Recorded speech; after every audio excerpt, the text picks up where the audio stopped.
বাগেরহাটে আছেন তানজিম আহমেদ, সরাসরি যাচ্ছি তানজিমের কাছে। যে ঝড় আঘাত এনেছিল উপকূলে তার ব্যাপকতা আসলে বিস্তৃত পরিসরে ছড়িয়েছে উপকূল জুড়ে এবং এর ক্ষয়ক্ষতি আসলে গতকাল থেকেই দৃশ্যমান হতে শুরু হয়েছে। ঘূর্ণিঝড় আঘাত এনে চলে যাওয়ার পরে অন্তত বাগেরহাট উপকূলীয় জেলা যে বাগেরহাট রয়েছে এখানে 10,000 বাড়িঘর সম্পূর্ণরূপে বিধ্বস্ত হয়েছে এবং 35,000 বাড়িঘর আসলে বলতে হবে যে আংশিকভাবে বিধ্বস্ত হয়েছে।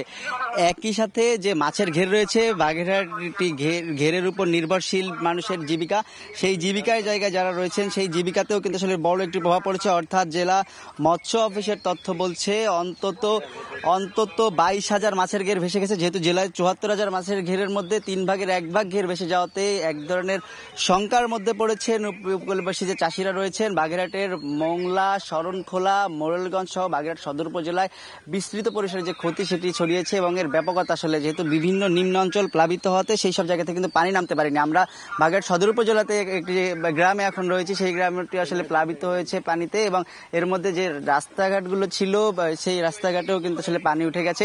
গাছপালা ভেঙেছে, গাছপালা ভেঙে পড়ায় বিভিন্ন বাড়িঘর আসলে বিধ্বস্ত হয়েছে। একই সাথে বিভিন্ন জায়গায় সড়কে যান চলাচল বন্ধ ছিল, সেই জায়গাগুলোতে স্থানীয়ভাবে যারা লোক রয়েছেন তারা আসলে ঠিক করার চেষ্টা করছেন। একই সাথে একটু জানিয়ে রাখতে চাই, বাগেরহাটে যে উপকূলীয় বেড়িবাঁধ রয়েছে এই বেড়িবাঁধগুলোর মধ্যে কিন্তু বেশ কিছু জায়গা ঝুঁকিপূর্ণ ছিল। সেই ঝুঁকিপূর্ণ জায়গাগুলো কিন্তু আসলে শঙ্কা ছিল স্থানীয়দের মধ্যে সেই সব জায়গা থেকে পানি ঢুকে ভেঙে লোকালয়ে প্লাবিত হবে, ঠিক সেই শঙ্কা কিন্তু আসলে সত্য হয়েছে, বাস্তবে রূপ নিয়েছে।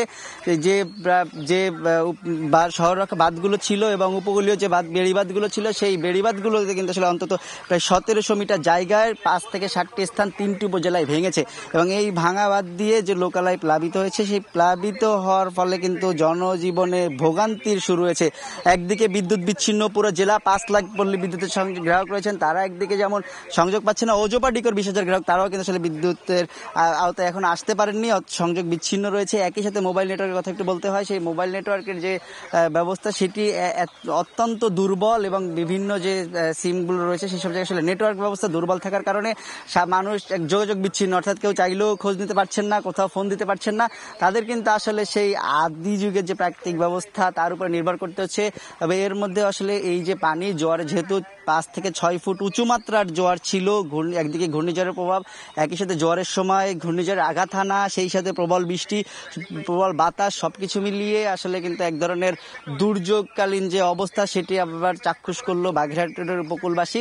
তারা আসলে দেখে যেটা কি ধরনের আঘাত এনেছে। যেহেতু রাতের আধারে জোয়ার ছিল, সেই একই সময় আঘাত আনার ফলে এখানে কিন্তু বিস্তর ক্ষতি হয়েছে বলতে হবে উপকূলীয় জেলা বাগেরহাট। শুধু বাগেরহাট নয়, বাগেরহাট, খুলনা, সাতক্ষীরা সব জায়গাতে কিন্তু এই ধরনের ক্ষয়ক্ষতি হয়েছে। অর্থাৎ